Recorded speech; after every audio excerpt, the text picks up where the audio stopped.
Aleluya, estamos alegres de estar aquí, amén. Vamos a arrancar después de este tiempo de oración con la palabra de Dios. Yo no sé ustedes, pero yo disfruto cada que estamos aquí buscando el rostro de Dios, amén. Yo les comentaba que Dios hizo el milagro en la vida de mi esposa, quitándole esa enfermedad de ansiedad, orando aquí en el altar. Cada jueves yo oraba por eso. Cada jueves le pedía a Dios, cada jueves le suplicaba a Dios. Y déjeme decirle que Dios a su tiempo hace la obra, amén. Es que para mí las oraciones que levantamos al Señor no son en vano, amén. Vamos a aprender más de la palabra de Dios y vamos a ir a Marcos capítulo 12, del versículo 1 en adelante. Hoy vamos a aprender acerca de dos parábolas. La primera de ellas es los labradores malvados, ¿verdad que sí? Que yo no sé cuántos estuvieron leyendo su libro, pero casi todo el capítulo está buenísimo. Este capítulo fue difícil de resumir, se los digo de verdad. Y luego la higuera que anuncia el verano, ¿okay? Son las dos parábolas que vamos a explicar, que vamos a enseñar y vamos a aplicar a la vida diaria. Marcos capítulo 12 del versículo 1 en adelante dice así: para honrar al Padre, al Hijo y al Espíritu Santo. Entonces comenzó Jesús a decirles, ¿por qué? Por parábolas. Un hombre plantó ¿qué? Una viña, la cercó ¿de qué? De vallado. Cavó un lugar, edificó ¿qué? Una torre y la arrendó a unos labradores y se fue lejos. Y a su tiempo envió a un siervo a los labradores para que recibiese de estos del fruto de ¿qué? De la viña. Mandó por su pago. Mas ellos tomándole le golpearon y le enviaron con las manos ¿qué? Vacías. Volvió a enviarles otro siervo, pero apedreándole le hirieron en la cabeza y también le enviaron afrentado. Volvió a enviar a otro y a este mataron, y a otros muchos, golpeando a unos y matando a otros. Por último, teniendo aún un hijo que suyo, amado, lo envió también a ellos diciendo: ¿tendrán respeto a quién? A mi hijo. Mas aquellos labradores dijeron entre sí: este es que el heredero, venid, matémosle y la heredad será nuestra. Y tomándole le mataron y le echaron fuera de la viña. ¿Qué pues hará el Señor de la viña? Responde Jesús diciendo: vendrá y destruirá a los labradores y dará su viña a otros. Ni aun esta escritura habéis leído: la piedra que desecharon los edificadores ha venido a ser cabeza de ¿qué? Del ángulo. ¿Quién más mencionó estas palabras? ¿Se recuerdan en dónde aparece algo similar a esto? Porque la piedra que fue desechada, Salmos, y también Pedro también lo menciona, ¿verdad que sí? Dice: ha venido a ser cabeza del ángulo. El Señor ha hecho esto y es cosa maravillosa a nuestros ¿qué? Ojos. Y procuraban prenderle, porque entendían que decía contra ellos aquella parábola, pero temían a la multitud y dejándole se fueron. Que el Señor añada bendición a su palabra. Denle un fuerte aplauso al Señor, por favor, si es tan amable. Pueden sentarse. Wow, ¿entendieron la parábola así a simple vista? ¿Sí? Hoy vamos a entenderla, pero a profundidad, ¿ok? A simple vista ya vemos por dónde va el asunto, especialmente por la respuesta de los oyentes. Ahora, ¿quiénes eran los oyentes? Eran los sacerdotes, eran parte del Sanedrín, ¿ok? Los que estaban ahí, y ellos entendieron la parábola y decían: está hablándonos a nosotros, está tirándonos tierra. Se los estoy parafraseando, ¿ok? Pero vamos a ver el contexto. Primero dice, versículo a versículo para entenderla. Les habló en parábolas y dice: un hombre plantó una viña, la cercó de vallado, cavó un lagar, edificó una torre y la arrendó a unos labradores y se fue lejos, ¿ok?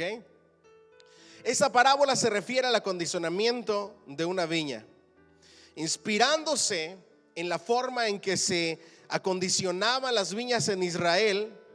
Las viñas de la actualidad no eran, de la actualidad no eran como las de en Israel, en Palestina, en las épocas de nuestro Señor Jesucristo.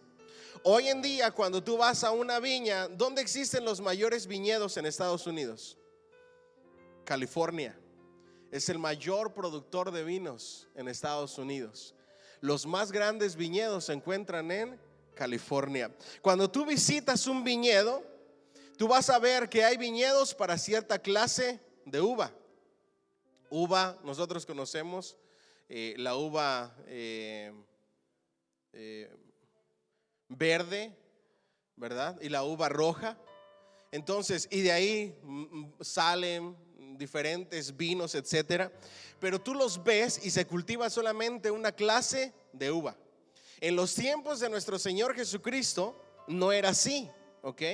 Se trataba más bien de huertos en los que además de uvas se plantaban otros frutales, otros frutos, e incluso se plantaban cereales, ¿ok? Entonces eran huertos. Ahí se plantaban diferentes cosas, incluyendo las uvas. Ahora, condicionar una viña consistía en rodear tales huertos con una cerca que podía ser una simple tapia o un seto espinoso capaz de impedir el paso. Por eso dice la palabra de Dios que los labradores pusieron un vallado, una cerca de espinas. Ahora, esa cerca tenía dos propósitos, ¿verdad que sí? Número uno, impedir que en el tiempo de cosecha entraran ¿quiénes? Los animales y acabaran con los frutos, e impedir también que entraran fácilmente los ladrones en los tiempos de cosecha. Pero noten que el versículo no solamente habla de la cerca de espinos que se puso alrededor, el vallado, sino que también se cavó un ¿qué? Lagar, ¿ok? Con el fin de ahorrar trabajo y eliminar el transporte de la uva, se procuraba construir un lagar en el centro del viñedo, de la propiedad. Entonces de esa manera no tenían que ir y transportar la uva, sino que ahí mismo, cuando venía la cosecha, ahí la pisaban y ahí hacían todo lo que tenían que hacer, ¿ok? En el lagar, y sacaban todo el fruto de la uva, ¿ok? Pero también era una estructura excavada en la roca y formada por dos depósitos situados a distinto nivel, unidos mediante un estrecho canal. Eso era el lagar, ¿ok? También solían construirse una especie de cabaña llamada torre. ¿Cómo se le llamaba esa cabaña? Torre. Entonces no es que era una torre como la que nos imaginamos, sino que era una cabaña, ¿ok? Ahora, en el texto tenía la función de refugio y puesto de vigilancia. Diga conmigo, refugio y puesto de vigilancia, ya que sobre todo durante las noches en que la uva empezaba a madurar, los animales silvestres y los posibles ladrones tenían que ser convenientemente alejados. ¿Vamos bien hasta ahí?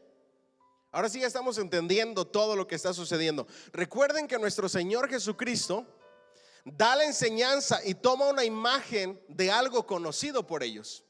Entonces les dice, hubo un grupo de labradores.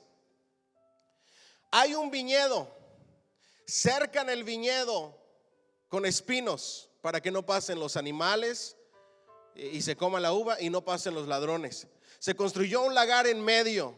Ya todo estaba listo para que saliera fruto, para recoger los frutos, evitando el extra trabajo y todo lo que les mencioné. Pero también se hizo la cabaña que se le llamaba torre, donde se escondían y era un lugar de refugio para los que cuidaban del viñedo, pero también le servía para vigilar y asustar a los ladrones cuando la uva estaba madurando. ¿Vamos bien hasta ahí? Pero luego dice que el dueño se fue lejos. Diga conmigo, se fue lejos. Arrendar una plantación o un colectivo de viñadores y marcharse al extranjero era algo común en aquella época. Estamos en la página 41. Los agricultores se beneficiaban así directamente del producto de su trabajo, y sus obligaciones para con el dueño consistían en darle una parte de la cosecha, una cantidad fijada fija de vino, cereales y aceite, o unos intereses de arrendamiento en metálico prefijados de antemano. Costumbre judía. ¿Quiénes eran los dueños de los terrenos? Eran foráneos, eran extranjeros, eran arrendatarios, era gente rica que compraba terrenos y luego los rentaba a agricultores, a labradores. Hacían un contrato y les decía: ok, les voy a rentar el terreno, ustedes van a hacer la siembra, se van a encargar de cuidarlo, de prepararlo, etcétera, pero cuando saquen el fruto, tanta parte, tanto porcentaje es para mí. O me pagan en metales, ya sea en oro, plata, etcétera, o me pagan en dinero. Hacían el contrato y los dueños del terreno simplemente se iban. Cuando ya era tiempo de cosechar, entonces regresaban ¿a qué?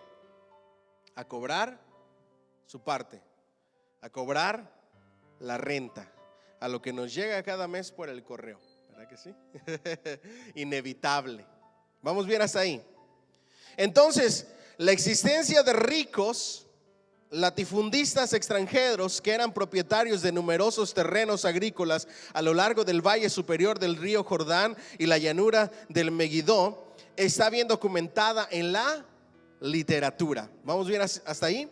Así, por ejemplo, existe un papiro egipcio que se refiere al ministro de Economía del reino Ptolemaico, Apolonio, quien en el siglo III antes de Cristo era propietario de un terreno en la región de Baitianata en Galilea, de donde obtenía vino para su consumo.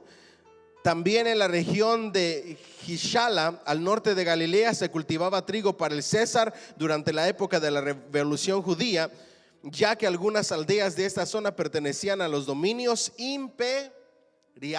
En Galilea, en Palestina, en Tierra Santa, ya era algo normal que hubiera terrenos de extranjeros que eran cultivados por agrícolas nativos, en este caso serían israelitas, y que de ahí sacaran para su beneficio.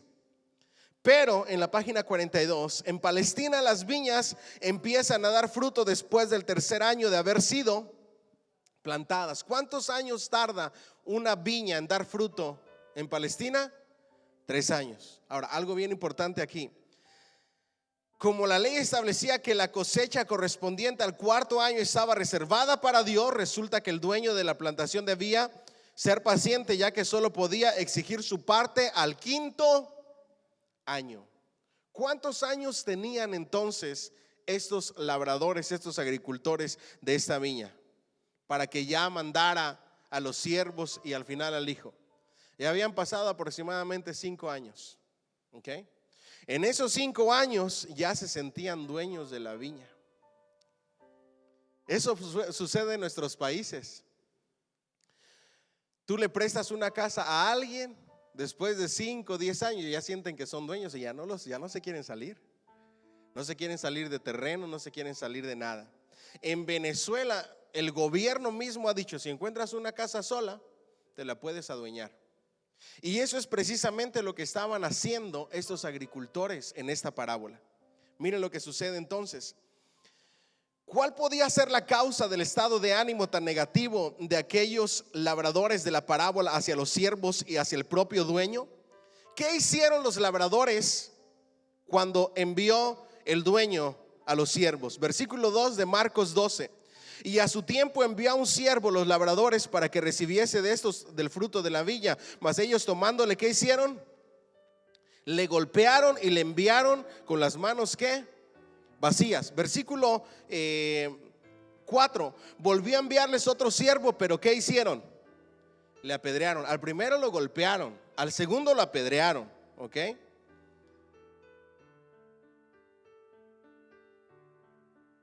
Le hirieron en la cabeza y también lo enviaron afrentado. Volvió a enviar a otro, y a ese ¿qué hicieron? Mataron, y a otros muchos, golpeando a unos y matando a otros. Estos sí que se querían adueñar de. Se sentían dueños, a como diera lugar, no querían respetar el contrato que se había hecho. ¿Me siguen hasta aquí? Ahora, están los oyentes escuchando a nuestro Señor Jesucristo dando esta parábola. Y hay que ver las condiciones políticas que existían en aquel entonces. Las condiciones políticas en Palestina del momento en el que estaba hablando nuestro Señor Jesucristo esta parábola eran sumamente delicadas, ya que desde la rebelión de Judas el gaulonita en el año 6 después de Cristo, Galilea no había sido pacificada por completo. Había muchas revueltas en los tiempos de Jesús. ¿Okay? De hecho, había un grupo revolucionario establecido al cual pertenecía el apóstol Pedro. ¿Quién se recuerda cómo se llama ese grupo? Celotes. ¿Okay? Un grupo revolucionario que armaba revueltas en contra de los romanos. ¿Okay? Entonces, los agricultores fueron forzados contra su voluntad a convertirse en parceros de tercera categoría. Explotaban unas tierras que no les pertenecían a cambio de dar a sus propios extranjeros lo mejor de las cosechas. Ojo aquí, ahora estamos entendiendo. Por una parte, Jesús está hablando esta parábola y comienzan los oyentes a preguntarse: ¿será que es correcto matar para no dejarse explotar? ¿Será correcto que el fin justifique los medios? ¿Será correcto que pago mal por mal? ¿O qué es aquí lo correcto? Porque políticamente eran obligados a labrar tierras que no eran de ellos y a dar las mejores cosechas o los mejores frutos a extranjeros, sometidos por los romanos. ¿Se recuerdan de qué dijo nuestro Señor Jesucristo? Cuando te obliguen a llevar una milla, llévala ¿qué? Llévala 2. Porque por ley romana, cualquier soldado romano podía llegar a Israel, y por ley el israelita sometido por el imperio romano estaba obligado a cargarle su equipaje una milla. Y yo creo, ese es mi punto de vista, ¿ok?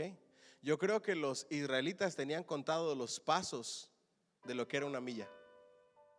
Porque nuestro Señor Jesucristo dice que la costumbre de ellos era que en cuanto llegaba la milla, ¡pum!, soltaban el equipaje y ahí nos vemos.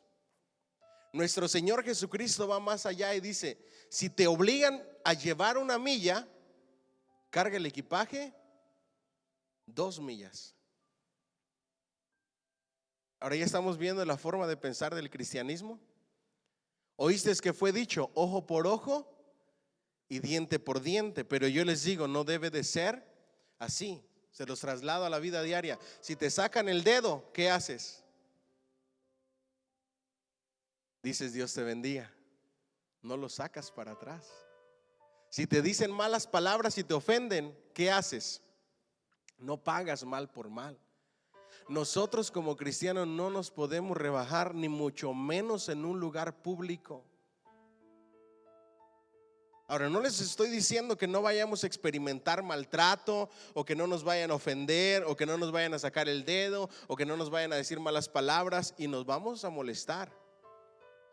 Pero no nos vamos a agarrar a golpes con alguien, ¿o sí? ¿Ah? El cristiano no debe de hacer eso. ¿Vamos bien hasta aquí? Esa es la enseñanza que está dando nuestro Señor Jesucristo. Los oyentes dicen: pues bien merecido se lo tenían. ¿Ok? ¿Por qué? Porque eran explotados. Estos ricos terratenientes foráneos pertenecían a su vez al imperio que dominaba y sometía al pueblo de Israel, es decir, eran romanos. De manera que al descontento agrario motivado por la explotación económica se sumaba el sentimiento nacionalista revolucionario de liberación formado por el celotismo propio de Galilea. ¿Vamos bien hasta ahí? Ahora, llegando a este momento, vienen algunas preguntas que me gustaría que reflexionemos juntos. ¿Tenía razón estos agricultores nacionalistas para actuar como lo hicieron? ¿Qué creen ustedes? Eran explotados, eran gobernados por los romanos, eran sometidos, tenían que dar los mejores frutos. Pero ¿será que eso era razón suficiente para golpear y matar? Otra pregunta: ¿puede la explotación explotación a que estaban sometidos justificar los delitos de la sangre que cometieron? ¿Qué culpa tenían aquellos inocentes siervos y el propio hijo del amo para que se ensañaran con ellos? ¿Justifica el fin los medios utilizados? Recuerden que al último el dueño del viñedo mandó ¿a quién? A su hijo, y también al hijo lo mataron. ¿Ok? ¿Vamos bien hasta ahí? Ahora, el ambiente revolucionario que se daba entonces en Galilea puede explicar el origen del descontento de aquellos trabajadores, pero nada más. Los viñadores no tenían razón al negarse a pagar la renta del contrato con el que se habían comprometido, y mucho menos a maltratar a los representantes del dueño. El fin no justifica aquí los desproporcionados medios empleados. Primera enseñanza, diga conmigo: el fin no justifica los medios. Segunda enseñanza: el cristiano debe de cumplir los contratos que establece. El cristiano no puede explotar mano de obra diciendo te pago y luego no te pago. ¿Me siguen hasta aquí? Si el cristiano tomó un préstamo, debe de pagarlo en el tiempo acordado y con los intereses acordados. Si el cristiano firmó algún contrato de algo, debe de cumplir ese contrato, incluso contratos con el gobierno. ¿Me siguen hasta aquí? Entonces, enseñanza número 1: el fin no justifica los medios, no debemos de pagar mal por mal. Y número 2: las responsabilidades que adquirimos debemos de cumplirlas.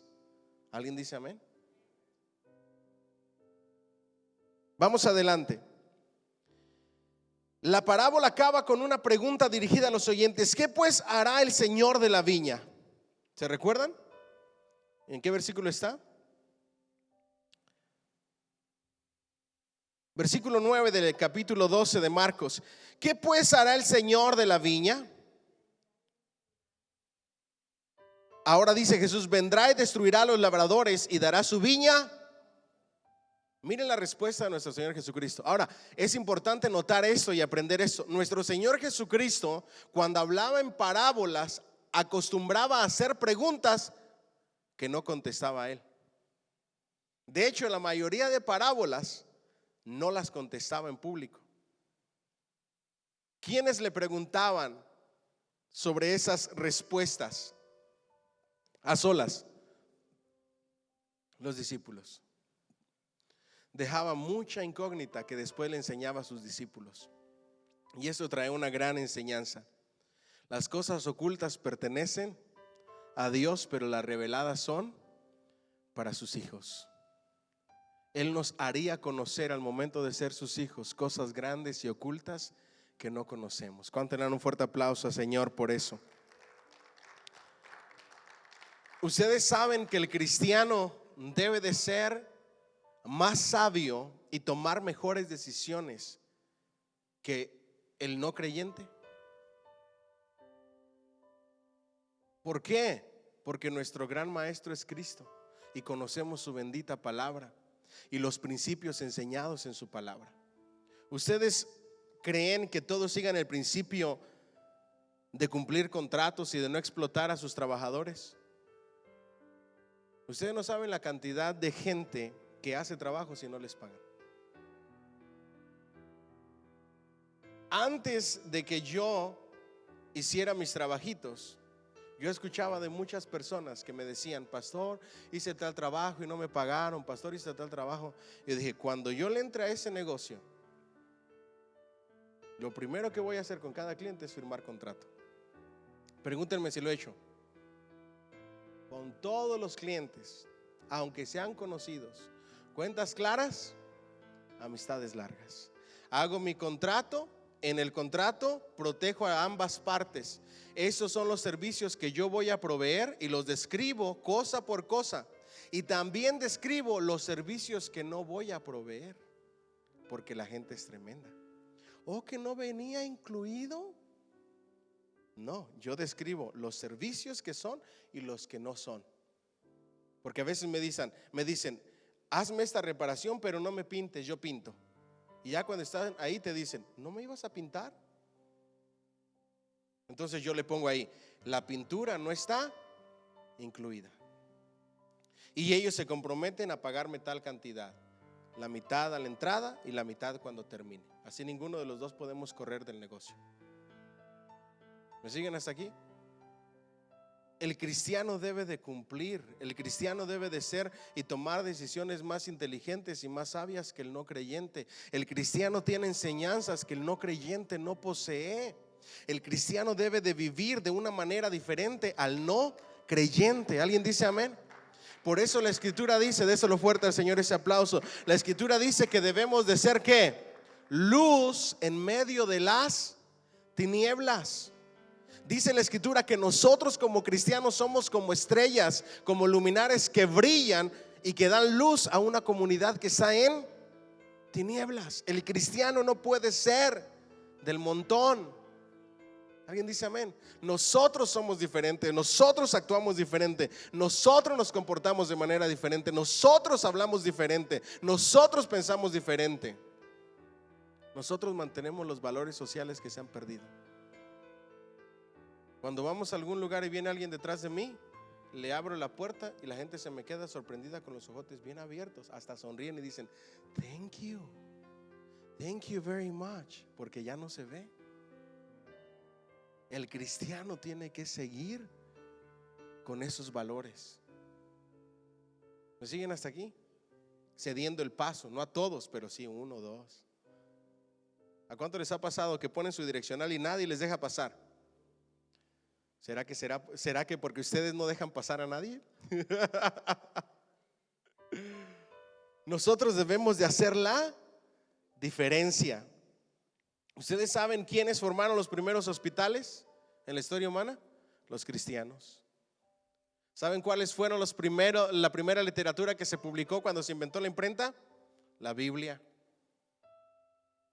¿Quiénes hicieron labores sociales antes que nadie? Los cristianos. ¿Quiénes son los que le hacemos bien a esta sociedad? Los cristianos. ¿Por qué nuestro Dios Todopoderoso no ha destruido esta tierra? Por causa de los cristianos. La va a destruir cuando seamos quitados de aquí. Qué privilegio tan grande tenemos. Denle un fuerte aplauso al Señor, por favor. ¿Cuántos ven como una bendición ser hijos de Dios y ser cristianos? Amén. Entonces dice, él mismo la contesta, dice, los va a destruir. El auditorio de Jesús sabía por experiencia lo que les hacían a los arrendatarios que se rebelaban. El gobierno solía ayudar a los propietarios para solucionar esos problemas por la fuerza. Mandaban caballerías, mandaban soldados, mandaban muchas cosas, ayudaban a los arrendatarios y sometían las rebeliones como estas. Ellos lo sabían perfectamente, ¿ok? Entonces, también es importante recordar por medio de los ejemplos reales y cotidianos las repetidas misiones de los profetas de Israel, así como el trato injusto que recibieron casi siempre por parte de las autoridades religiosas. Ojo aquí, vamos adelante. Ya les enseñé el contexto histórico, ¿ok? La imagen, lo que ellos sabían por la parábola que les estaba enseñando, las consecuencias, lo común. Pero ahora, ¿cuál era el significado? Miren lo que dice. Ni aún está esta escritura, habéis leído, la piedra que desecharon los edificadores ha venido a ser cabeza del ángulo. El Señor ha hecho esto y es cosa maravillosa a nuestros ojos. Y procuraban ¿qué? Prenderle, porque entendían que decía contra ellos aquella parábola, pero temían a la multitud. Dejándoles, se fueron. ¿Quiénes? Diga conmigo, los sacerdotes, las autoridades religiosas, el Sanedrín. Ahora, el significado. Ya vimos el contexto histórico, ahora vamos a aprender el significado de esta parábola. La parábola de los labradores malvados va dirigida preferentemente a los miembros del Sanedrín, que son los que finalmente condenarán a muerte a Jesús. Ellos son sus arrendatarios. ¿Quién es el dueño del viñedo? Dios. Diga conmigo, Dios. ¿Quién es el Hijo enviado? Jesús. ¿Quiénes son los siervos enviados al principio? Los profetas. Ahora ya entendimos la parábola, ¿verdad? Diga conmigo, los siervos que mataron los líderes religiosos, los profetas. Jesucristo dijo en Mateo 23:37: Jerusalén, Jerusalén, que matas a los profetas y apedreas a los que te son enviados. A eso se está refiriendo nuestro Señor Jesucristo. Esos siervos que fueron a reclamar el fruto, esos siervos que llegaron ante los que estaban ahí trabajando, eran los profetas. Los agricultores, los encargados de la viña, eran los líderes religiosos. Los profetas venían a pedir cuentas de la religión verdadera, y ellos la habían convertido en religiosidad, exigiendo cosas que ni ellos mismos podían cumplir, matando en el nombre de Dios. Mataban a sus profetas, aún al mismo hijo terminaron matándolo, a nuestro Señor Jesucristo. Desde el profeta Isaías, como se ha señalado, el pueblo de Israel es comparado frecuentemente con la imagen de la viña. Sin embargo, en esta narración el principal protagonista no es la viña, sino los viñadores. ¿Quiénes son los viñadores? Diga conmigo, los líderes religiosos. Va dirigida en primer lugar a los líderes religiosos que tenían la obligación de cuidar del pueblo. ¿Cuál es la responsabilidad de un líder religioso? Cuidar del pueblo, cuidar las enseñanzas, cuidar, alimentar al pueblo.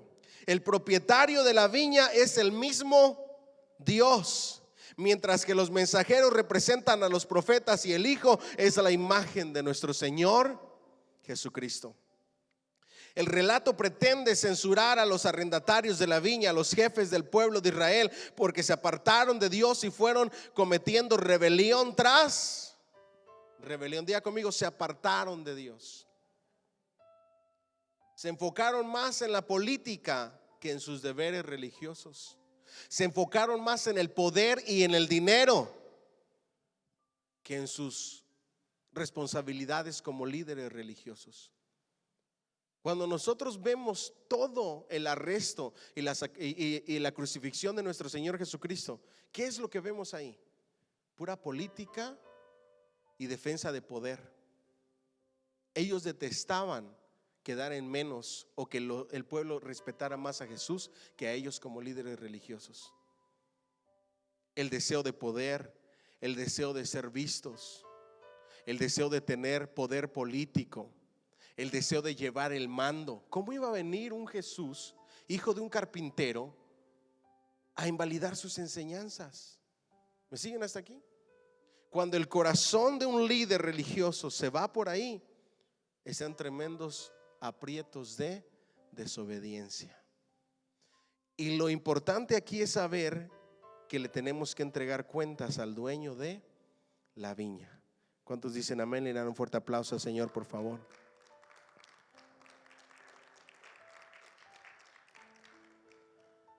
Los delitos perpetrados contra los mensajeros divinos conformaban una larga lista de torpezas y atrocidades que habían caracterizado la historia hebrea. ¿Quieren saber cómo murieron algunos profetas? Vamos a verlo en la página 43. Amós fue muerto a mazos por el hijo del sacerdote Amasía. El profeta Amós, ¿han escuchado del profeta Amós? Lo mataron a mazazos, a marrazos. Un hijo de un sacerdote.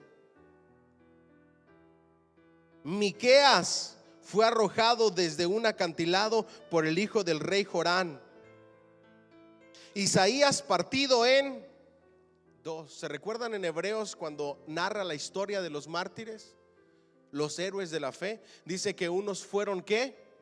Aserrados. Ese fue el profeta Isaías. Cuando ustedes leen la biografía del profeta Isaías, dice que huyendo se metió en un tronco que estaba hueco para esconderse mientras lo perseguían.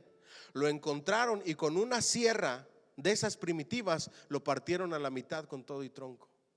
Así murió ese profeta. Y lo relata el libro de Hebreos. Diga conmigo, mataron a sus profetas.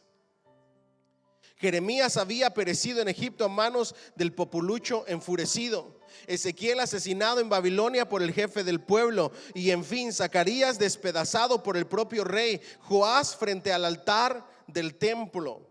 Por eso el Señor Jesús no tuvo más remedio que pronunciar aquel trágico lamento: Jerusalén, Jerusalén, que matas a tus profetas y apedreas a los que te son enviados. Mateo 23:37. De aquí que la buena nueva de salvación cambie de destinatario y sea ahora anunciada a los pobres, a los repudiados, a los maltratados por las instituciones religiosas y gobernantes.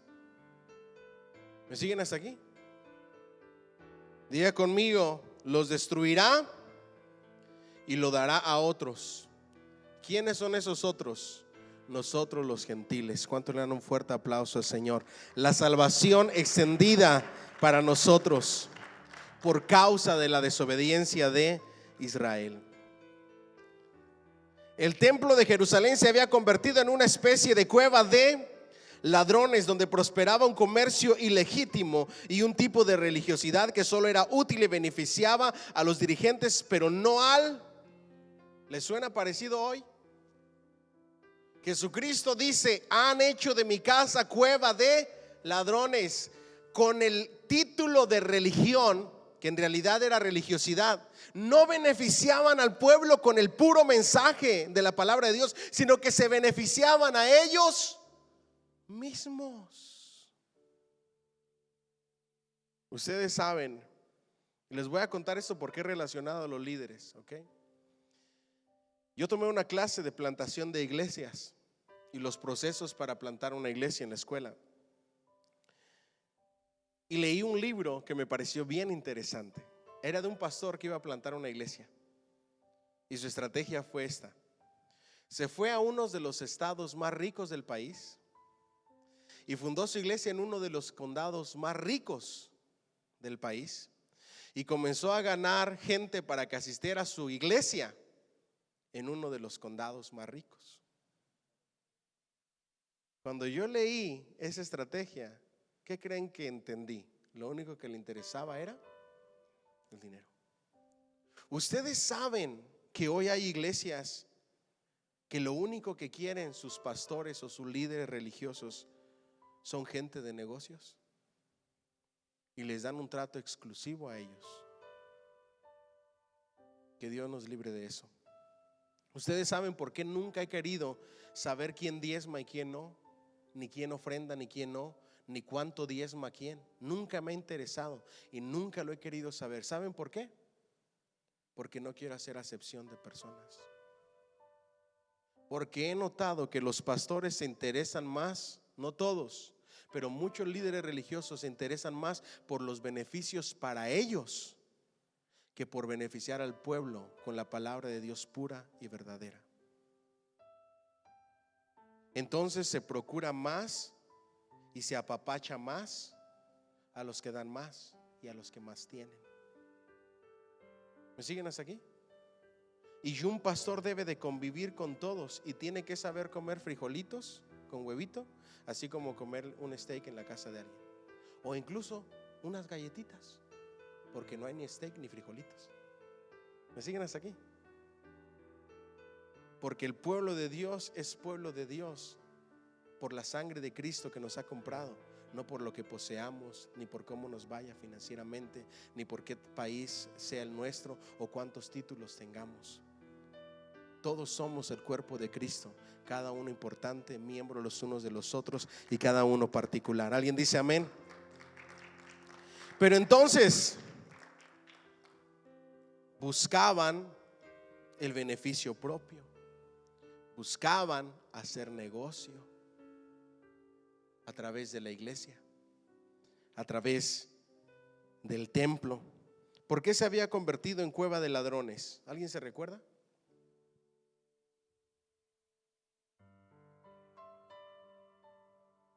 Negociaban cosas que no debían negociar. Les explico. Para cuando nuestro Señor Jesucristo tiró todas las mesas de los mercaderes en los atrios, en el templo, la razón era la siguiente: Número uno, era época en la que venían a ofrecer sacrificios. Y tenían que presentar sacrificios perfectos de acuerdo a la ley. Perfectos, sin enfermedades, sin defectos físicos, 100% perfectos. Entonces, la gente venía de afueras de Jerusalén y caminaba largas distancias. Y en el camino los animales para el sacrificio se les enfermaban o se les lastimaban y ya no tenían para ofrecer sacrificio perfecto. Entonces era permitido vender animales para el sacrificio en el templo. Eso era algo normal. Lo que era anormal es que los mercaderes estaban trayendo las obras y no lo perfecto. Y estaban vendiendo en la casa de Dios los cojos, los mancos, los ciegos, los que tenían defectos físicos, los que estaban lastimados de algo. Y todas esas obras vendían a venderlas para que la gente los ofreciera en sacrificio, cuando se suponía que les estaban dando permiso de vender animales para el sacrificio, pero que fueran perfectos. Entonces los cobraban a precios extravagantes, como cuando vas de vacaciones a algún lugar, algún parque, que te cobran una soda $5 cuando cuesta $1.25. ¿Les ha pasado o no? Y tú dices, ¿cómo es posible que sean así? Eso mismo era lo que hacían. Estaban haciendo negocio de animales defectuosos a costos demasiado altos. Y era un negocio simplemente de ensañarse con los pobres necesitados que venían de otros lugares a ofrecer sacrificio. Y por esa razón nuestro Señor Jesucristo se enojó y empezó a tirar las mesas. Habían convertido su casa en cueva de ladrones. Les importaba más el negocio y el dinero más que Dios, la casa de Dios y los sacrificios a Dios. ¿Les suena a algunos cristianos de hoy en día? Les importan más sus negocios y el dinero que sus tiempos de oración, que sus tiempos de devocional, que su servicio en la iglesia, que los cultos en la iglesia, que el día del Señor. ¿Les suena algo similar a los cristianos de hoy en día? Algunos. Ustedes saben que hay gente que se queja porque nuestro culto dura 2 horas y media. Se supone que terminemos a las 3:15 y hay gente que se queja porque terminamos a las 3:30, 15 minutos extra. Y dicen que no aguantan y que no soportan un culto de 2 horas y media. Y yo me pregunto, come on, esa gente que se queja ni siquiera viene los jueves. Muy apenas llegan los domingos. ¿Ok? Muy apenas, de vez en cuando. El Señor nos da vida, trabajo, sustento, cuidado, protección, salud, todas las cosas 24 horas al día, 7 días a la semana. Y lo único que le damos a Dios y nos aparecemos en la casa de Dios para servirle son 2 horas y media los domingos. That's it. Y todavía nos atrevemos a quejarnos. Eso es lo que estaba sucediendo en esa historia. Les importaba más el dinero, el negocio, las ganancias, que lo que es la verdadera relación con Dios. Se olvidaban de la oración, se olvidaban de los sacrificios de alabanza, se olvidaban de su tiempo de leer la Biblia. ¿Ustedes saben cuánta gente compartió los proverbios en el proyecto Sabiduría? 1 o 2 personas.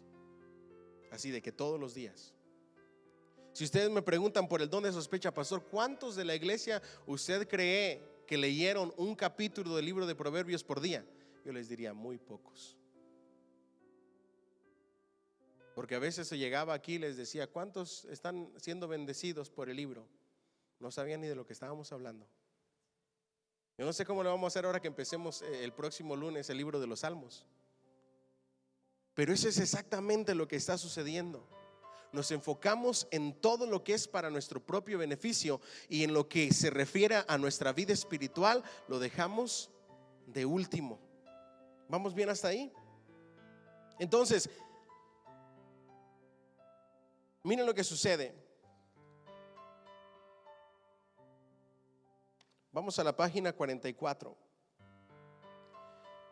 él era plenamente consciente de su misión, nuestro Señor Jesucristo, redentora, y sabía que su destino no iba a ser muy distinto del resto de los profetas que les habían precedido. Jesús está aquí prediciendo su propia muerte y el juicio que caería sobre sus asesinos. El hijo al que mataron era Jesús, y también está prediciendo el futuro de los asesinos. Algunos piensan que ese futuro fue la destrucción de Jerusalén en el año 70 después de Cristo. No sabemos si a eso se refería el Señor o no, pero de que hubo consecuencias para los asesinos, las hubo. Aún un gobernador más sabio que el grupo religioso dijo: yo no encuentro delito alguno en Jesús. Poncio Pilato, ¿se recuerdan qué hizo? Para mí él es inocente, yo me lavo las manos. Y todo juicio de Dios, porque él sabía que el Dios de los judíos era el Dios verdadero. Todo juicio de Dios va a caer sobre ustedes. La sangre de él sea sobre ustedes. Y vino juicio. Eso es lo que está diciendo nuestro Señor Jesucristo en esa parábola. ¿Vamos bien? Les está anunciando que al planear su sacrificio estaba corriendo hacia su propia perdición y la de Israel, porque el Dios de la historia iba a confiar. ¿Por qué el Dios de la historia había de confiar también sus vidas al criterio de otros pueblos? La parábola de los labradores malvados constituye pues una dramatización histórica de la realidad moral de aquel momento. Una proclamación del evangelio como acontecimiento expresado en palabras. Probablemente cuando Jesús afirma que al final el Señor de la viña vendrá y la dará a otros, se está refiriendo a los creyentes provenientes del mundo gentil, aunque esto no excluye, por supuesto, a los judíos que se conviertan. La idea que puede acercarse de aquí, que la viña no es patrimonio exclusivo y seguro de nadie. Diga conmigo: la viña es del Señor y no de los líderes. ¿Alguien dice amén?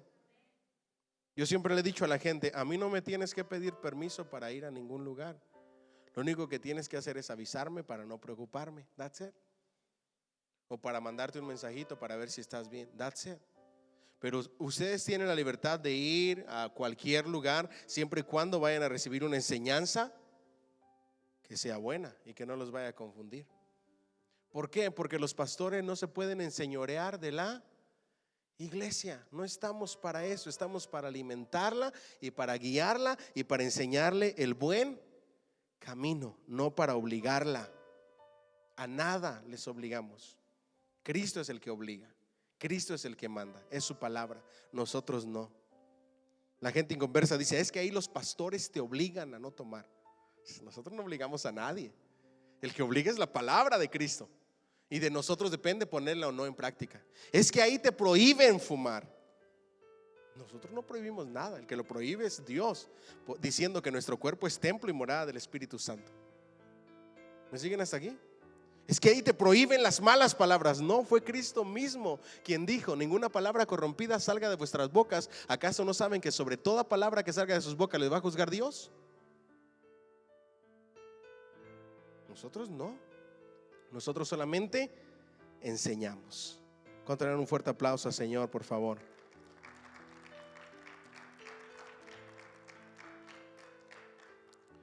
Es importante saber que así como los líderes religiosos de aquella época desobedecieron la voluntad de Dios y no supieron ser guías fieles de su pueblo, también los cristianos, y muy especialmente los pastores. ¿Quiénes? Los pastores y los que tienen puestos de responsabilidad en el seno de la iglesia son susceptibles de caer en el descrédito y ser rechazados por el Señor si no permanecen leales a sus mandamientos. Esa también es una enseñanza para los pastores y los líderes de las iglesias. ¿Saben quiénes son los que deberían de estar hoy aquí? Aunque algunos de los líderes andan fuera del estado, del país. Pero ¿saben quiénes deberían de estar aquí? Los líderes de la iglesia. ¿Saben quiénes son los que deben de dar el ejemplo, cumplir con la responsabilidad y permanecer leales a los mandamientos de Cristo? Los líderes de la iglesia. El líder va primero. ¿Me siguen hasta aquí? Lo enseñamos, pero no obligamos a nadie. Cada uno de nosotros le va a entregar cuentas ¿a quién? Yo cumplo con enseñarles lo correcto. Yo le voy a entregar cuentas a Dios. Y yo quiero que me diga: buen siervo fiel, en lo poco fuiste fiel, en lo mucho te pondré. Por eso me preparo, por eso estudio, por eso le pido a Dios en oración que me guíe en los mensajes que debo de traer a su iglesia. Por eso preparamos todas las actividades que preparamos, y en todas ellas el que está chambeando duro y que va primero, ¿quién es? Soy yo como pastor. A menos que esté enfermo de algo, no le entro. Pero tenemos que dar el ejemplo como líderes. ¿Alguien dice amén? Quiere decir que los líderes guían ¿a quién? Al pueblo. Y si los líderes son desobedientes y el pastor es desobediente, están desviando ¿a quién? Al pueblo. Por eso dice la escritura que hay de nosotros si somos piedra ¿de qué? De tropiezo. Vamos adelante. Es verdad que los principales encausados fueron los responsables espirituales del pueblo de Israel, pero es cierto es que ese también tuvo parte de culpa, el pueblo. Su comportamiento no fue siempre del agrado ¿de quién? De Dios. Diga conmigo, otra parte de responsabilidad es de la gente. Los líderes tienen su responsabilidad y el pueblo también tiene su responsabilidad. Pastores, que estoy cansado. Todos salimos cansados. A mí a veces me da la tendonitis y ando con la rodilla inflamada y camino así, y así me vengo. Yo no tengo problema con eso. Ay, pastor, es que me duele horrible la cabeza, no voy a ir hoy. No me llaman así, ¿verdad? Pero yo sé que ponemos excusas tan baratas para no venir a la casa de Dios. Ay, pastor, es que fíjese que está lloviendo y está haciendo un frío. O está demasiado caliente. Es tan grande el amor de Dios como para no darle lo mejor a Él.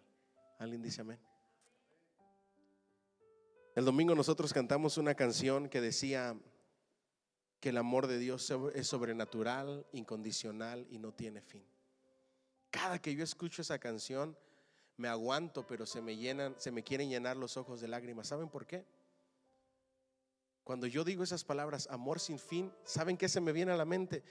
Todas las ocasiones en que no le he dado lo mejor al Señor, en que he puesto una excusa, en que le he sido desobediente. Todas esas ocasiones desde mi niñez y mi juventud en donde le fallé al Señor. Y digo, wow, de verdad que el amor de Dios es infinito. ¿Y saben qué pasa en mi corazón? Es una motivación para darle lo mejor al Señor de mi vida, porque Él lo merece. Solamente son 4 horas o 5 horas a la semana. Digan conmigo, ay, Dios mío, qué bajo hemos caído, ¿verdad que sí? Yo me acuerdo en mi país, en ocasiones hacíamos cultos unidos en rancherías, y los viejitos de 70, de 80 años caminaban 1 hora o 2 horas para llegar al templo, sudados con aquel calorón. No había aire acondicionado, había piso de tierra, nada más se mojaba para que no se levantara el polvo cuando danzaba la gente. Y así la gente se tiraba de rodillas. Ustedes no saben cómo extraño esos tiempos. La iglesia en Estados Unidos es una iglesia tan diferente a la iglesia de nuestros países. En una ocasión le preguntaron a un pastor misionero, le dijeron, pastor, ¿por qué cada que vas a un país suceden tantos milagros y en tu propio país no? ¿Saben cuál fue la respuesta? Me impactó. Es que a los países a donde voy, como no hay gobierno, no hay medicinas, no hay doctores, su único recurso es Dios. Y Dios hace los milagros. Y en mi país, el último recurso de la iglesia es Dios, no el primero. Por eso no suceden los milagros. Wow. Me dejó sorprendido. Y es la verdad. Ustedes saben que yo me quiero retirar a los 50 con la ayuda de Dios, o a los 60 años de ser pastor.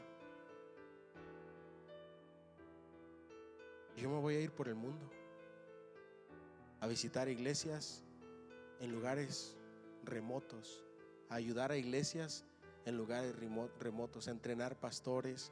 Le pido tanto a Dios que me bendiga para, si Dios me presta vida, llevarle recursos, entrenamientos, muchas cosas y disfrutar la iglesia. La iglesia que necesita tanto de Dios, que busca tanto de Dios. Aquí es muy difícil porque lo tenemos todo, tenemos buenos carros, tenemos buenas casas, tenemos dinero, no nos hace falta nada. Así es que Dios, pues que quede de último. Primero mis hobbies, primero mi trabajo, primero mi dinero, primero mi disfrute, y esas 4 horas y media del Señor, después habrá tiempo para Él. ¿Me siguen hasta aquí? Eso es precisamente lo que enseña esta parábola. El no descuidar la viña y el dueño de la viña. Es sencillo. Se enfocaron en ellos mismos. Se enfocaron en complacerse a ellos mismos. Se enfocaron en lo que les beneficiaba a ellos mismos. El yo, el yo, el yo. Y dejaron a Dios de último. Desde los líderes religiosos hasta todo el pueblo. Ese es el reclamo de esta parábola. ¿Sí me van siguiendo o no? Entonces, la actitud de desobediencia a Dios puede repetirse en cualquier momento. El deseo malvado de apropiarse de los dones del Señor con fines egoístas y monopolizadores debe de ser alejado de nuestro pueblo. Diga conmigo: uso de dones con fines egoístas. Dios que comienza a usar a alguien con dones espirituales, agarra fama y hacer dinero. Después Dios ya no le respalda, pero le quedó la fama. Y lo único que les interesa es hacer dinero, vender milagros, darse a conocer, adquirir fama, beneficio propio, reconocimiento, cuando toda la honra y toda la gloria debería de ser para Dios. Amén. ¿Por qué? Porque no de ser así, corremos el riesgo de ser sustituidos por... Wow, yo espero que se lleve esta palabra con usted. Diga bien fuerte: si no me pongo pilas, voy a ser sustituido por otro. Miren, yo prefiero salir de aquí muerto o por una enfermedad que salir destituido por Dios. ¿A poco no? Yo creo que la salida más vergonzosa es salir destituido por Dios. Qué terrible es salir destituido por Dios. Un ejemplo de una destitución por el Señor fue el rey Saúl. Qué terrible la destitución. Literalmente Dios lo quitó del camino para poner a David. Terminó haciendo cosas que él mismo puso como ley por orden de Dios de prohibir, como solicitar adivinos o ir y buscar la ayuda de adivinos. Y fue y lo hizo. Terminó matándose él mismo. Ustedes conocen la historia. Cuando Dios te sustituye, tú puedes pelear por quedarte donde Dios te ha puesto y no lo vas a lograr. Por eso es tan importante ver como privilegio el lugar donde Dios nos ha puesto y el servicio que le damos al Señor.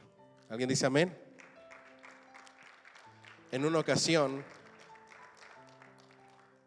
no recuerdo quién me contó que alguien tenía un problema, una adicción, y luego sufrió un accidente. Y él decía y sentía que Dios había permitido ese accidente para acabar con su adicción. En ocasiones Dios así lo hace.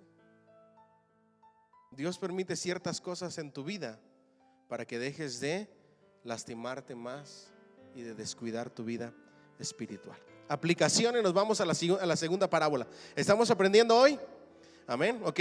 ¿Cómo es posible que algunas personas hoy se parezcan tanto a aquellos labradores arrendatarios de los días de Jesús?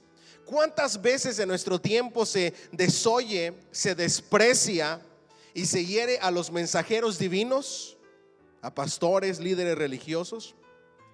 Los siervos de Dios que procuran transmitir fielmente la voluntad del Creador al hombre contemporáneo son frecuentemente ridiculizados.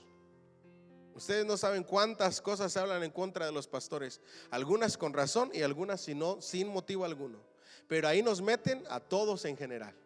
Es que los pastores son estos, es que los pastores son aquellos, y generalizan. Y no todos somos iguales. Nunca es bueno generalizar. Es que los cristianos esto, es que los cristianos otro. Diga bien fuerte, no todos somos iguales. O por lo menos ustedes digan, yo no soy igual. Amén. Aunque intenten ridiculizarnos, en esta época pocos se acuerdan ya del dueño de la viña, pocos se acuerdan de Dios, pocos son conscientes de que la viña no es de ellos. Jesús de Nazaret es en la actualidad para muchos solo un personaje histórico desaparecido, un revolucionario, un tanto excéntrico, un místico, algo original, pero nada más, ni Señor, ni Mesías, ni el Hijo de Dios para la sociedad. Hoy no solo se afrenta o se le hace sentir inferiores a los que dicen seguir creyendo en la existencia del Señor que plantó la viña, sino que se ha procurado también matar por segunda vez a su único hijo y se le ha expulsado de la plantación, de todas partes, del gobierno, de las escuelas, de todas partes. Muchas criaturas viven con el convencimiento de que Dios ha muerto y de que no le queda ningún heredero. Para numerosos individuos de nuestro tiempo, el cadáver de Jesucristo sigue colgado de la cruz sobre el siniestro lugar de la calavera. ¿Por qué? Número uno, por el orgullo intelectual del hombre actual. Diga conmigo, orgullo intelectual. El ser humano se cree que se las sabe todas, ¿verdad que sí? Apenas son aprendices de filosofía y ya se sienten filósofos y niegan la existencia de Dios. Y se sienten intelectuales y se sienten los más cultos y no se dan cuenta que ¿quién ha sido el consejero de Dios? Nadie. Él es el creador de todas las cosas. ¿Vamos bien hasta ahí? En lugar del Hijo de Dios se coloca el propio hombre como usurpador y centro de todas las cosas. Hoy la gloria se la quiere llevar ¿quién? El hombre. Por eso las estrellas de Hollywood, los jugadores y todo. ¿Saben de qué me quedé sorprendido? Con mucho respeto a todos, ¿ok? Y a todos los que me van a ver. Que cuando entraron los jugadores de la selección mexicana en este último partido, todo el mundo se puso de pie para recibirlos. Me quedé sorprendido. ¿Saben qué hice yo? Me quedé sentadito. Yo soy bien piqui en esos pequeños detallitos. Yo soy bien piqui. Yo no me pongo de pie delante de nadie más que del Dios Todopoderoso.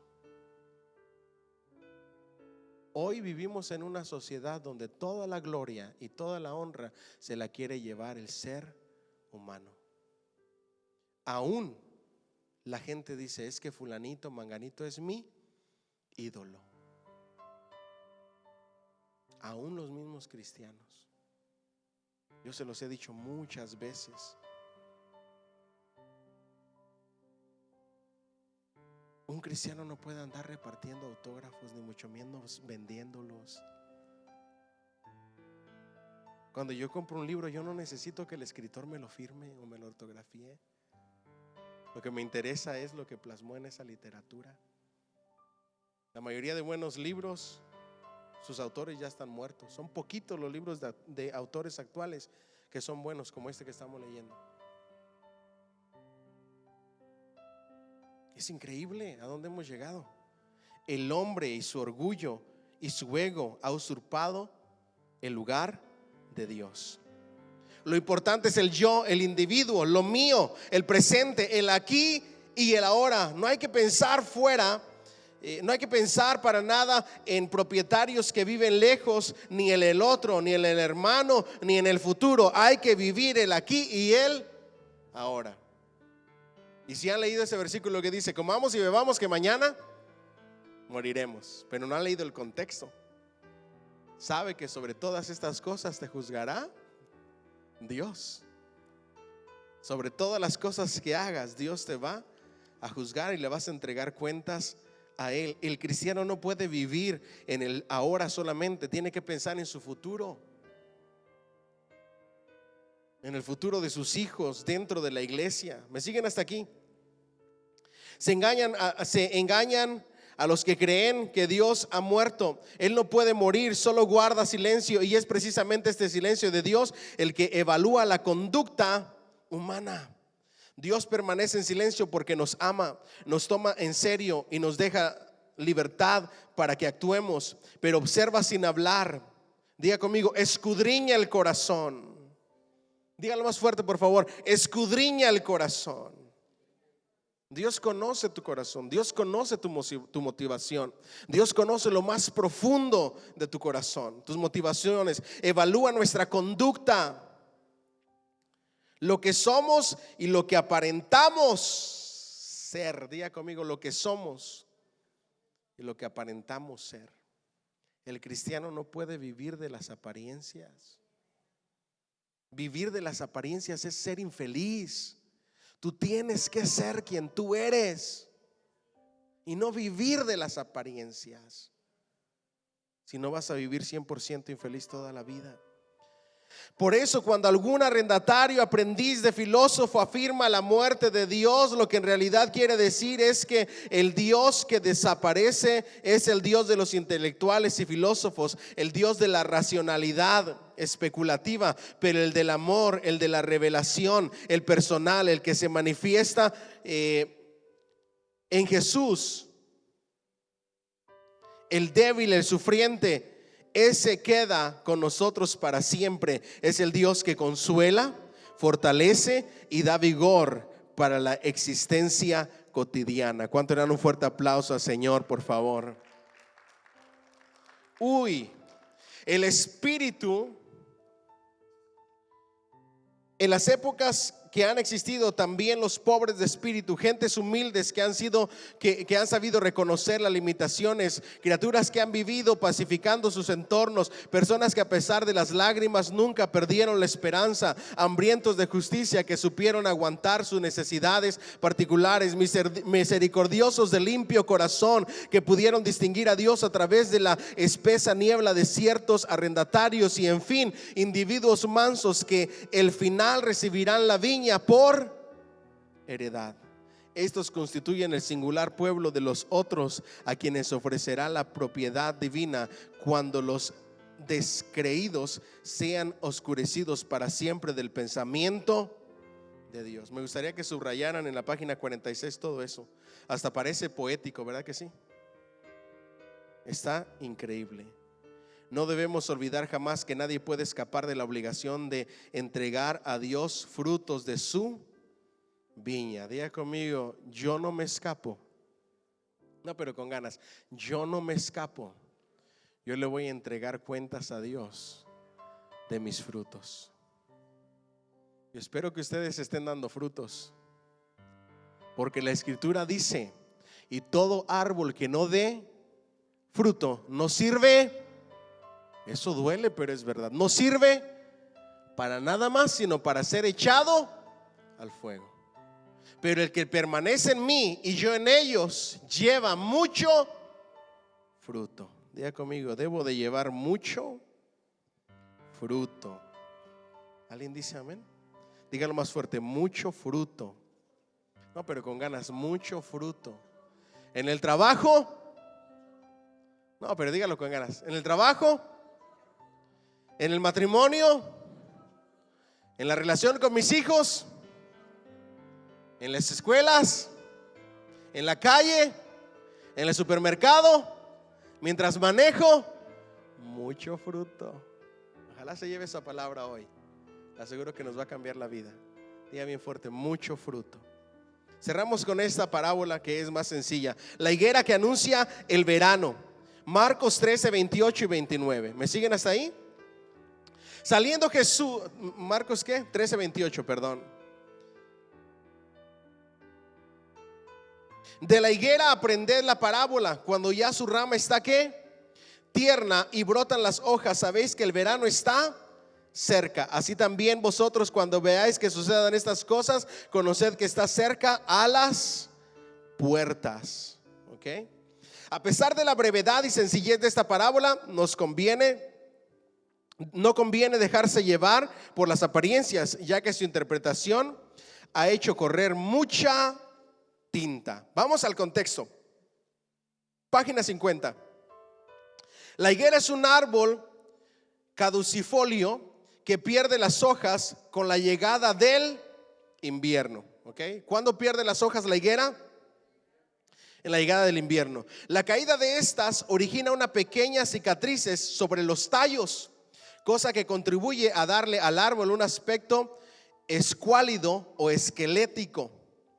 Tal característica le distingue de entre otros muchos árboles la palestina, que suelen conservar la hoja durante 2 años o más años, como el olivo, el algarrobo, el cedro o el sicómoro. Son otros árboles de la Palestina. La higuera no, la higuera pierde su hoja, le provoca heridas en sus tallos y se ve esquelética. ¿Ya ven el contexto? ¿Por qué dice de la higuera aprender que cuando su rama ya está tierna y brotan las hojas, sabéis que el verano está cerca? En la breve estación fría de las higueras parecen estar muertas, ya que sus ramas permanecen desnudas. Esto hace que con la llegada del buen tiempo y el inicio de la circulación de la savia, el resurgir de la vida a partir de pequeños brotes sea más patente en estos vegetales. Las grandes hojas verdes crecen rápidamente, cubriendo por completo en poco tiempo todo el armazón de las ramas grises, y anuncia la próxima irrupción del verano.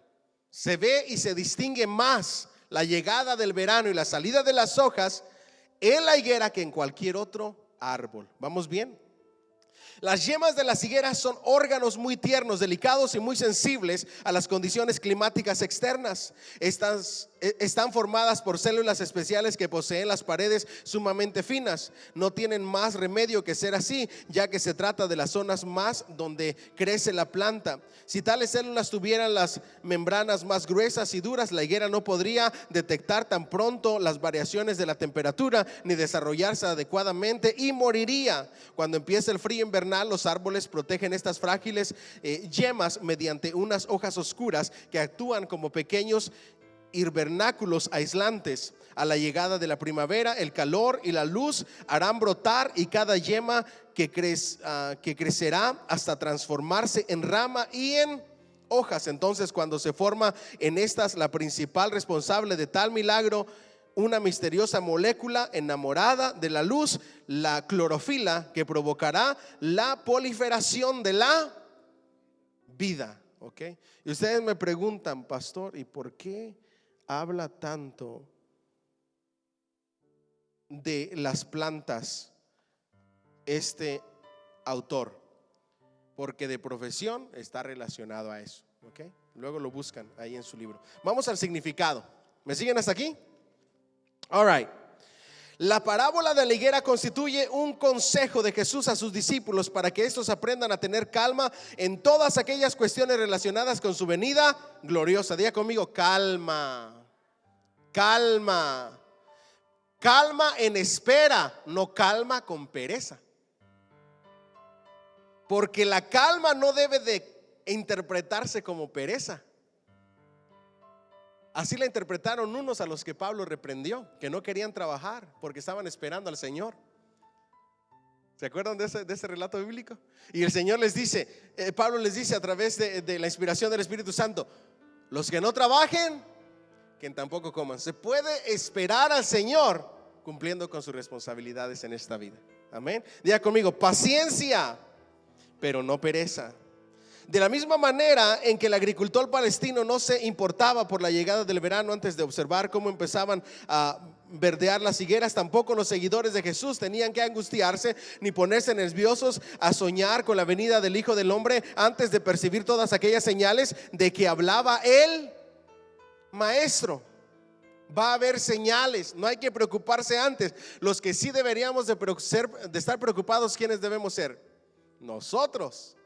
Porque 2000 y pico de años después de esto escrito, la mayoría de señales ya están cumplidas y el tiempo de la venida de nuestro Señor Jesucristo está cerca. Nosotros sí deberíamos de dormir pensando en que Cristo viene pronto y serle fieles al Señor y no enfocarnos en las cosas efímeras de esta vida. ¿Vamos bien hasta ahí?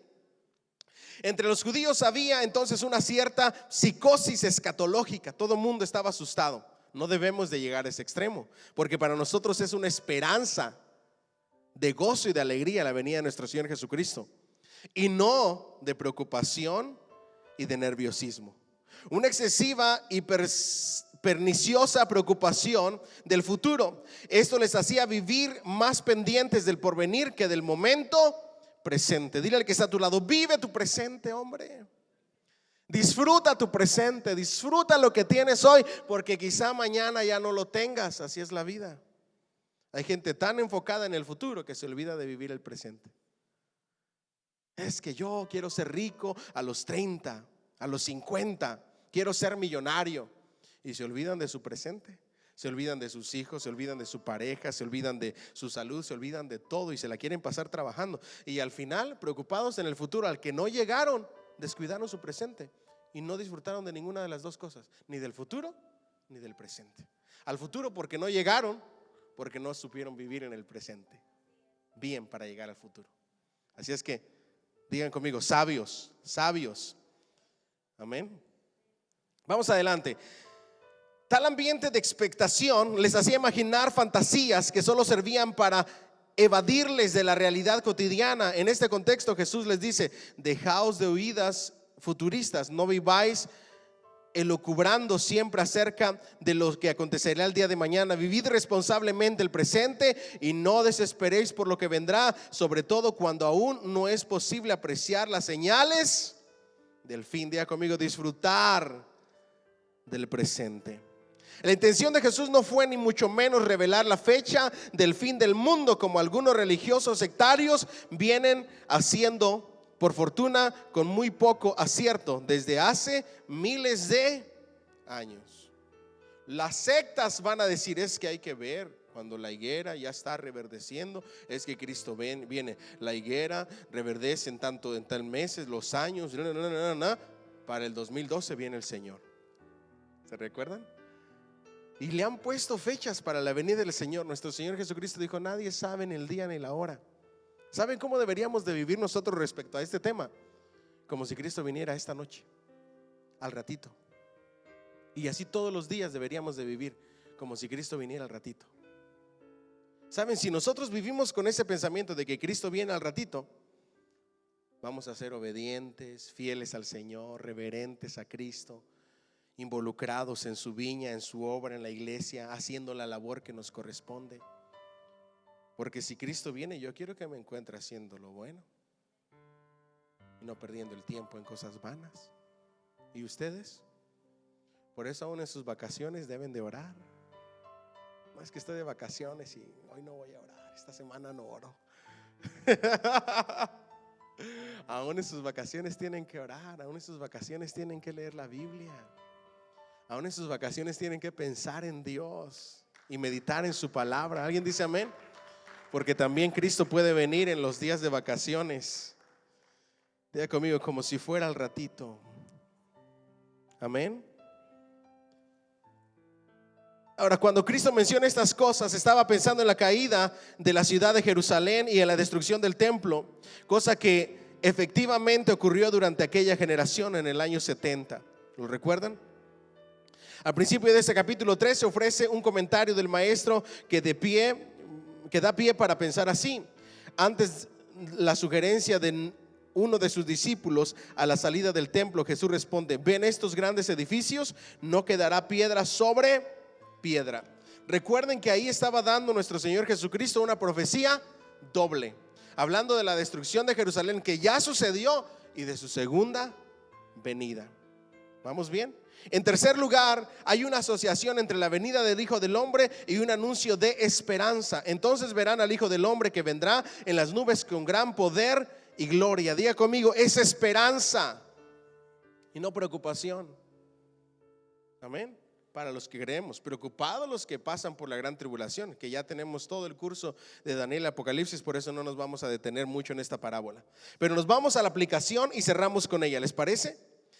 Las hojas de la higuera son grandes, recias y frondosas, pero se caen frente a los primeros fríos del invierno. Actualmente vivimos tiempos en los que es más fácil ver hojas caídas que renuevos.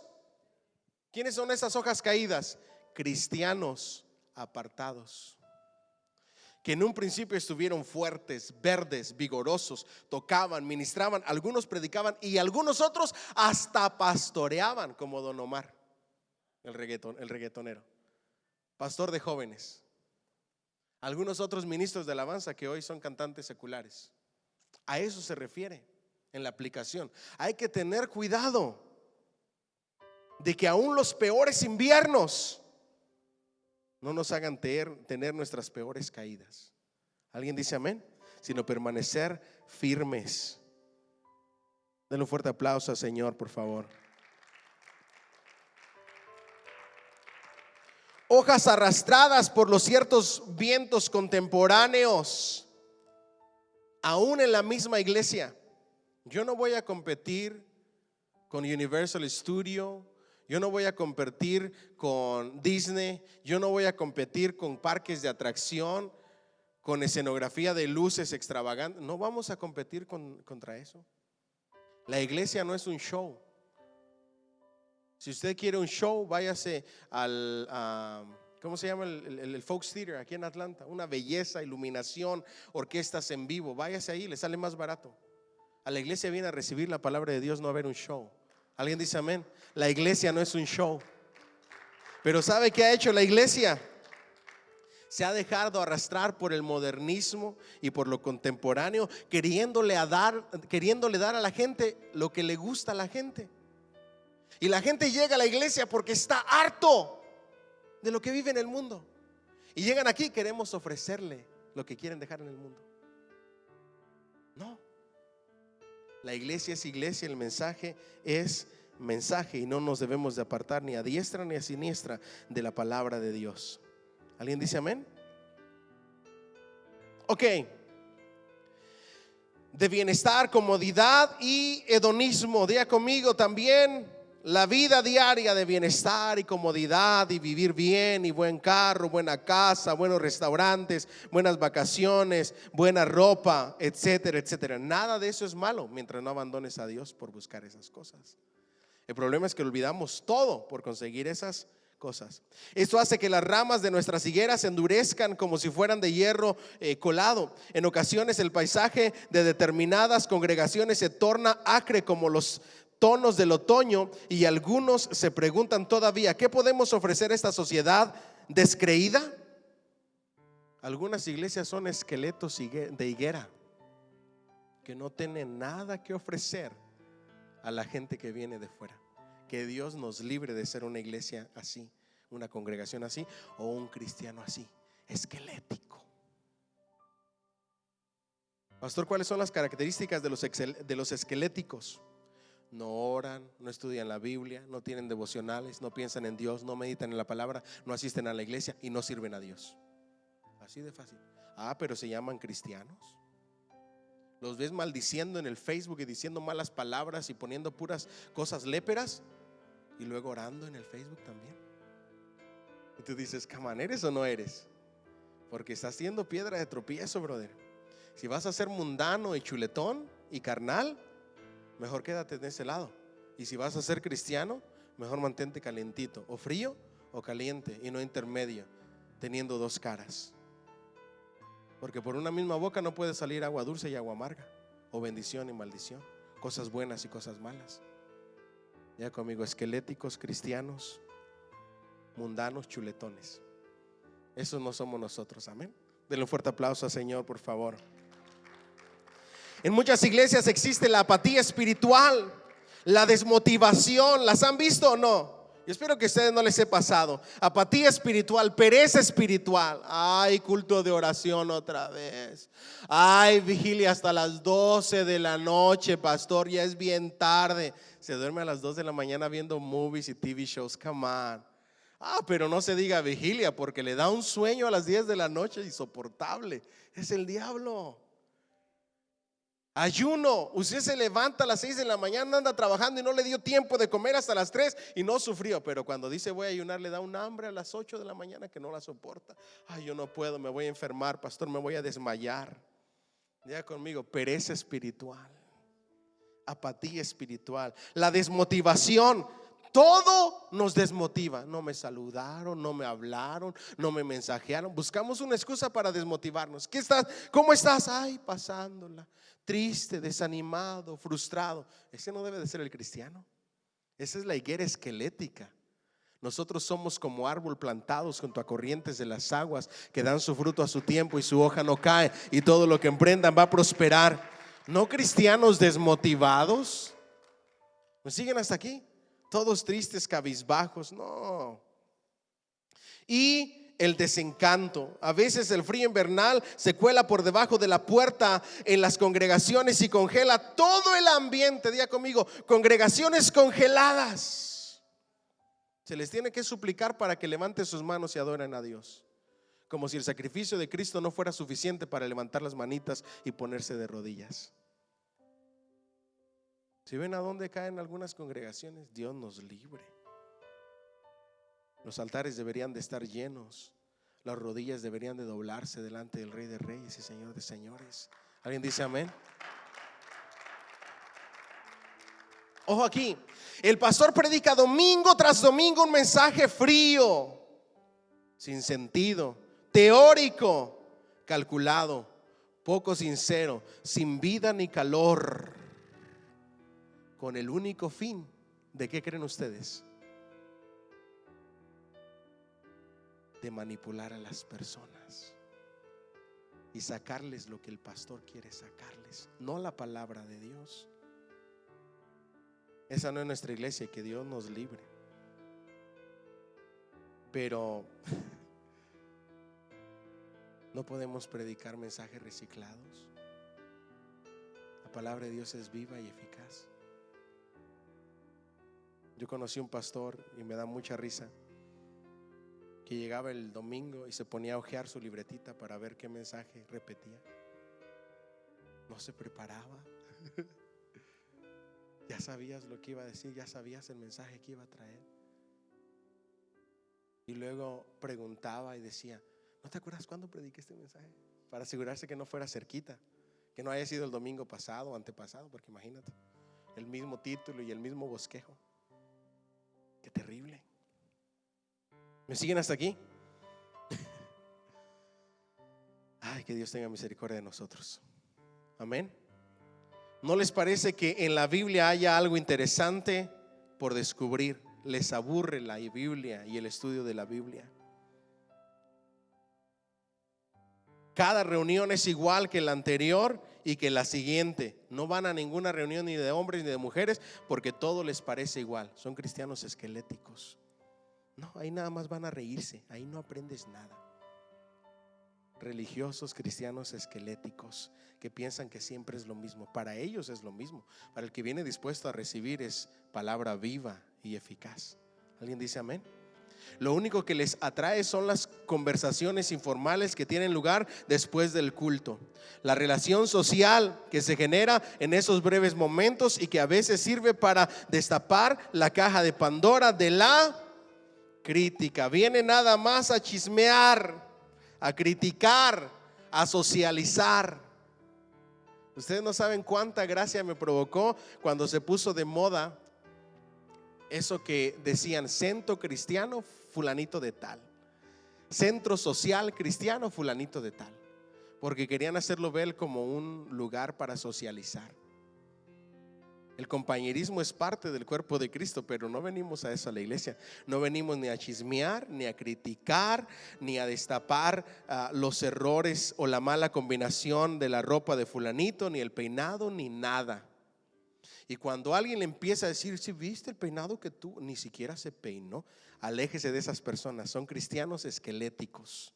Amén. Apláudale fuerte al Señor, por favor.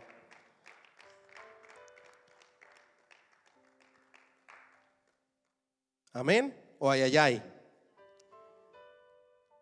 Son cristianos relajados y llenos de temor. Diga conmigo, relajados, llenos de temor, que espiritualmente se la pasan durmiendo. A esos Dios les dice: despiértate tú que duermes y levántate de entre los muertos y te alumbrará Cristo. Cierro con esto.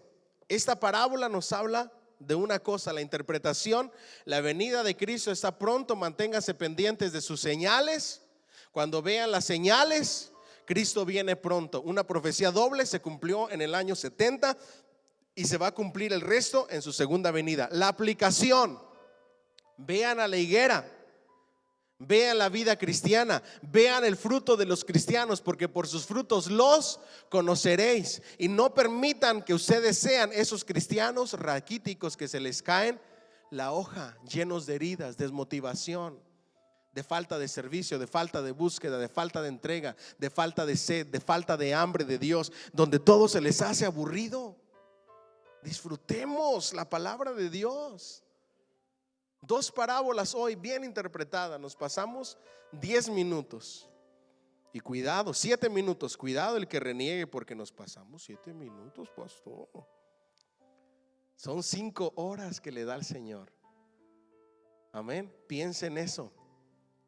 Disfrute la palabra de Dios. Viva alegre, disfrute del presente. Vea futuro, pero no se sobreenfatice de su futuro. Y no se pierda de vivir su presente por su futuro. Y sobre todas las cosas, no chismee, no critique, no le dé lugar al desánimo, no le dé lugar a la carnalidad, no le dé lugar al cristianismo raquítico que solamente busca lo superficial. Amén. Denle un fuerte aplauso al Señor, por favor. Póngase de pie si es tan amable. Yo espero que hayamos aprendido mucho hoy, que nos llevemos una palabra de parte de Dios. Y sobre todo esta que quiero que usted se lleve, diga conmigo, mucho fruto. En la casa, mucho fruto. Con mi pareja, mucho fruto. Amén. Con los hijos, mucho fruto. Nada de malas palabras. Por cierto, el próximo domingo vamos a hablar sobre violencia doméstica a la mujer y en la familia, incluso también a los hombres. Hay mucho en la palabra de Dios donde nos dice cómo tratar a las mujeres y no caer en la violencia doméstica. Y hay muchos cristianos, aún pastores, con el problema de la violencia doméstica. ¿Se acuerdan de ese que se hizo bien famoso? Que regañó a su esposa y le empezó a decir un montón de cosas porque no puso bien el teléfono para irse Facebook Live. Imagínense, estaba a punto de dar una enseñanza, no se había dado cuenta que la esposa ya le había clicado live y la empezó a maltratar. Un pastor. Ojalá encuentre ese video para traérselos el domingo como video intro para el mensaje. Es increíble. No a la violencia doméstica. Hay que ser cristianos 100%. Amén. Denle un fuerte aplauso al Señor, por favor. Bendito Dios, te damos mucha